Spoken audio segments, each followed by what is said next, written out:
रात के बाद जो होता है उसकी यादें कभी पूरी नहीं होती। कल्पना कीजिए एक ऐसी रात का जब अंधेरा सिर्फ आंखों को ही नहीं बल्कि आत्मा को भी ढक लेता है, जब शहर की आखिरी सांस भी रुक जाती है और सड़कों पर सिर्फ खामोशी का राज होता है। ऐसी रातें जब समय भी धीमा हो जाता है और हर मिनट घंटों की तरह लगता है। मैं सोच रहा था कि आखिरी बस के बाद सब कुछ खत्म हो चुका है। रात के 2:30 जब पूरा शहर गहरी नींद में डूबा होता है, तब भी कुछ चीजें जागती रहती हैं।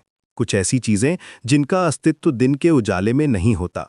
वे सिर्फ तब प्रकट होती हैं जब दुनिया सो जाती है, जब रोशनी मद्धम हो जाती है और जब हमारी आंखें सच्चाई को देखने के लिए तैयार हो जाती हैं। अगले दिन बस फिर चली, वही रूट, वही समय, 2:17। रात की गहराई में जब चांद भी बादलों के पीछे छुप जाता है, तब ये बस अपना सफर शुरू करती है। ये कोई साधारण बस नहीं थी। इसकी खिड़कियां धुंधली थीं, सीटें पुरानी और फटी हुई थीं और हवा में एक अजीब सी महक थी। इस बार बस खाली नहीं थी। कुछ यात्री थे, लेकिन सभी के चेहरे धुंधले थे, जैसे कोहरे में लिपटे हुए। वे सभी चुपचाप बैठे थे, किसी से कोई बात नहीं कर रहे थे। मैं पिछली सीट पर बैठा था। कंडक्टर ने कहा था, सीट नंबर देखकर बैठना। उसकी आवाज में एक अजीब सी गंभीरता थी, जैसे वो कोई चेतावनी दे रहा हो। उसकी आंखें अजीब थीं, जैसे वो कुछ जानता हो जो बाकी सब नहीं जानते। बस के बीच में एक सीट थी, नंबर 13। वो सीट खाली थी, हमेशा खाली रहती थी। मैंने देखा कि बाकी यात्री भी उस सीट की तरफ नहीं देख रहे थे, जैसे वो अदृश्य हो। बस चल पड़ी। चारों तरफ अंधेरा था, सिर्फ इंजन की आवाज गूंज रही थी। इंजन की आवाज भी अजीब थी, जैसे वो करा रहा हो, जैसे बस को चलाना उसके लिए मुश्किल हो। सड़क के दोनों तरफ पेड़ों की काली छायाएं नाच रही थीं। हवा में एक अजीब सी ठंडक थी जो हड्डियों तक पहुंच जाती थी। ये सिर्फ मौसम की ठंडक नहीं थी, ये कुछ और थी, कुछ ऐसी चीज जो अंदर से सिहरन पैदा करती थी। अचानक मुझे महसूस हुआ जैसे कोई मेरे बगल में बैठा हो।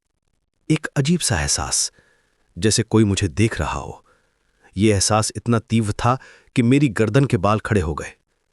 मैंने देखा, सीट 13 पर कोई नहीं था।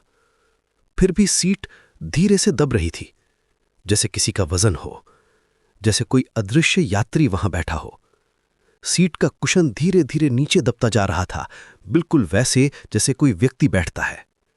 हवा में एक अजीब सी खुशबू आई, मिट्टी की, बारिश की और कुछ और जो पहचानी नहीं जा सकती थी। ये खुशबू तीखी थी, जैसे पुराने फूलों की, जैसे कुछ सड़ रहा हो। बस की खिड़कियां धुंधली हो गईं, जैसे किसी ने उन पर सांस छोड़ी हो। खिड़कियों पर पानी की बूंदें दिखाई दीं, हालांकि बाहर बारिश नहीं हो रही थी। तापमान अचानक गिर गया, मेरी सांस दिखाई देने लगी। बाकी यात्री भी बेचैन हो रहे थे, लेकिन कोई कुछ नहीं कह रहा था। सभी जानते थे कि यहां कुछ गलत है, लेकिन कोई इसके बारे में बात करने की हिम्मत नहीं कर रहा था। बस स्टॉप आया, शमशान स्टॉप। कंडक्टर ने चिल्लाया, सीट नंबर 13, उतरो। उसके हाथ कांप रहे थे। मेरी सांस रुक गई, दिल की धड़कन तेज हो गई, खून जम गया था। सीट से एक ठंडी आवाज आई। मेरा स्टॉप आ गया।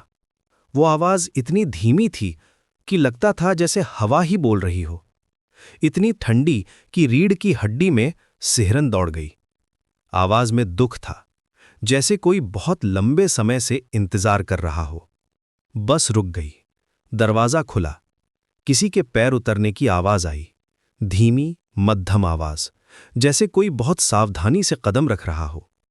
पैरों की आवाज गीली थी, जैसे कोई पानी में चल रहा हो। लेकिन किसी को उतरते मैंने नहीं देखा। सिर्फ ठंडी हवा का झोंका आया जो चेहरे को छूकर निकल गया। हवा में वही अजीब खुशबू और तेज हो गई। दरवाजा बंद हुआ, बस आगे बढ़ी। मैंने सीट 13 को देखा। उस पर गीले पैरों के निशान थे, साफ स्पष्ट निशान, जैसे कोई बारिश में भीग कर आया हो। निशान अभी भी गीले थे, पानी की बूंदें टपक रही थीं और एक लाइन लिखी थी, अगला नंबर तुम्हारा है। ये लिखावट भी गीली थी, जैसे किसी ने गीली उंगली से लिखा हो। वे शब्द मेरे दिमाग में गूंजते रहे। अगला नंबर तुम्हारा है। क्या मतलब था इसका? क्या मुझे भी किसी दिन सीट 13 पर बैठना पड़ेगा? बस अब तेजी से भाग रही थी। खिड़कियों के बाहर अंधेरा और भी गहरा हो गया था। लगता था जैसे हम किसी और दुनिया में जा रहे हों। एक ऐसी दुनिया जहां समय रुक जाता है, जहां जिंदगी और मौत के बीच की रेखा धुंधली हो जाती है। एक ऐसी जगह जहां वे लोग रहते। रात के 2:17 जब पूरा शहर गहरी नींद में डूबा होता है, तब एक बस चलती है। एक ऐसी बस जिसकी कहानी सुनकर आपकी रूह कांप जाएगी। आज मैं आपको ले चलूंगा उस रात की यात्रा पर जहां सच और सपने के बीच की रेखा धुंधली हो जाती है। कल्पना कीजिए, आधी रात के बाद का वो समय जब सड़कें वीरान हो जाती हैं, जब स्ट्रीट लाइट्स की पीली रोशनी में शैडोज नाचती हैं। हवा में एक अजीब सी ठंडक होती है जो दिन के समय कभी महसूस नहीं होती। ऐसे में अगर आपको कोई आखिरी बस मिल जाए तो आप क्या करेंगे? शायद खुशी से चढ़ जाएंगे, लेकिन कुछ बसेज ऐसी होती हैं जिन पर चढ़ना एक गलती हो सकती है। हमारे किरदार को भी यही लगा था कि सब कुछ खत्म हो गया था। आखिरी बस जा चुकी थी, रात का अंधेरा गहराता जा रहा था। सड़कों पर सिर्फ कुत्तों की आवाज और दूर कहीं से आती हुई पुलिस की सायरन। लेकिन अचानक दूर से एक रोशनी दिखी। बस की हेडलाइट्स, वही रूट, वही टाइम, 2:17। जैसे समय का चक्र रुक गया हो, जैसे कल रात की घटना सिर्फ एक सपना हो। इस बार बस खाली नहीं थी। कुछ पैसेंजर्स बैठे थे, सभी अजीब सी खामोशी में डूबे हुए थे। उनके चेहरे धुंधले थे, जैसे फॉग में छुपे हों। कोई भी आपस में बात नहीं कर रहा था। सभी अपनी अपनी जगह पर जमे बैठे थे, जैसे मैनीकीन्स हों। हमारा किरदार पिछली सीट पर जाकर बैठ गया। तभी कंडक्टर की आवाज गूंजी, सीट नंबर देखकर बैठना। उसकी आवाज में कुछ अजीब सी वार्निंग थी, जैसे वो किसी पुराने नियम की याद दिला रहा हो। बस के बीच में एक सीट थी, नंबर 13। वो सीट हमेशा खाली रहती थी, हमेशा, जैसे कोई इनविजिबल बैरियर हो उसके चारों ओर। बाकी पैसेंजर्स भी उस सीट को देखकर नजरें फेर लेते थे। कुछ तो उसकी तरफ देखने से भी डरते थे। सीट का फैब्रिक पुराना था, लेकिन अजीब बात यह थी कि वो बिल्कुल साफ लगती थी, जैसे कोई उसे रोज साफ करता हो या फिर कोई उस पर बैठता ही ना हो। बस चल पड़ी। बाहर घना अंधेरा था, सिर्फ इंजन की मोनोटोनस आवाज और कभी कभार किसी पैसेंजर की सांस लेने की आवाज। रात का सन्नाटा इतना गहरा था कि लगता था जैसे पूरी दुनिया सो गई हो, सिर्फ ये बस जाग रही हो, किसी अनजान मंजिल की तरफ।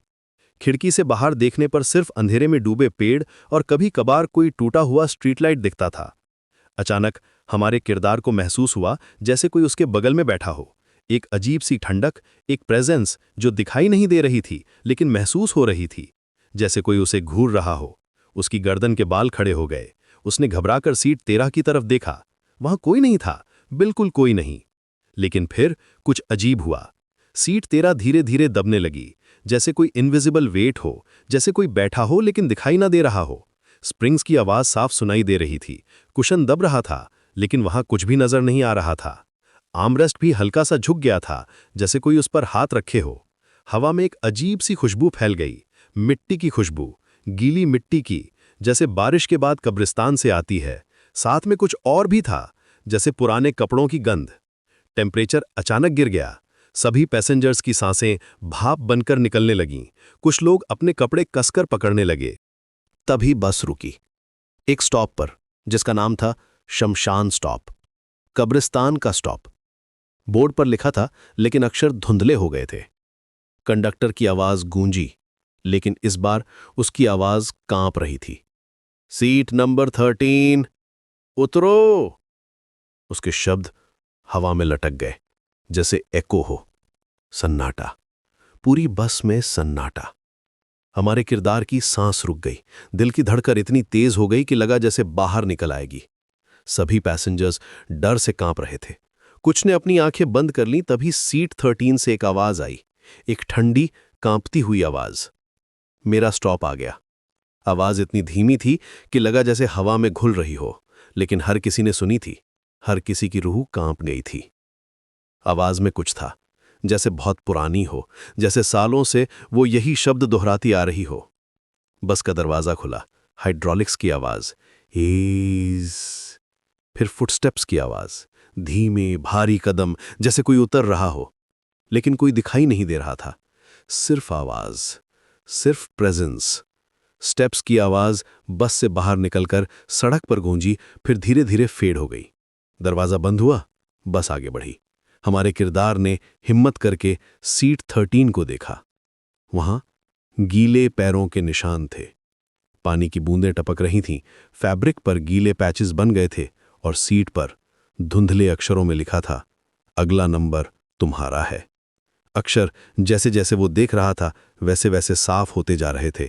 उस रात के बाद हमारा किरदार कभी रात की बस में नहीं चढ़ा, लेकिन कहते हैं कि आज भी 2:17 पर वो बस चलती है। सीट 13 हमेशा खाली रहती है, हमेशा इंतजार में, अगले पैसेंजर का इंतजार, और जो भी उस सीट पर बैठता है वो कभी वापस नहीं आता। तो अगली बार जब आप रात में कोई बस देखें, सीट नंबर जरूर चेक करना, क्योंकि कुछ सीट्स, कुछ जर्नीज सिर्फ एक तरफ की होती हैं और वापसी का टिकट शायद ही मिलता हो।